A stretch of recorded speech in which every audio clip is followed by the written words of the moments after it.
अस्सलाम वालेकुम, आप देख रहे हैं अल-हिजाज टीवी HD। आइए नजर डालते हैं आज की अहम खबर पर। मज़ीद खबरों के लिए विजिट करें हमारी वेबसाइट www.alhijaznewshd.tv और www.alhijaznewshd.ask पर। किसी आलमी ताकत की बदमाशी, जानिबदारी या धमकी को कतन जमा खातिर में नहीं लाया जाएगा और किसी भी भारतीय जारहियत का ऐसा इबरतनाक जवाब दिया जाएगा कि दुनिया याद रखेगी। जनूबी एशिया में भड़कता आतिशफिशा, आलमी मुनाफकत, भारतीय गुरूर और पाकिस्तान का फौलादी अज़म।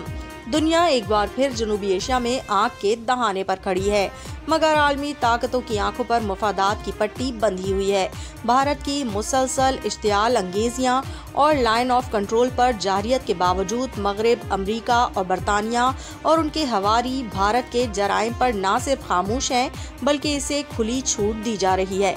कश्मीर में खून बहता रहे, शहरियों पर जुल्म टूटे, सरहदों पर मासूम मारे जाएं, मगर आलमी ज़मीर सोता रहे, क्योंकि उनके माशी सौदे और दिफाई मुआहदे भारत के साथ बंधे हुए हैं।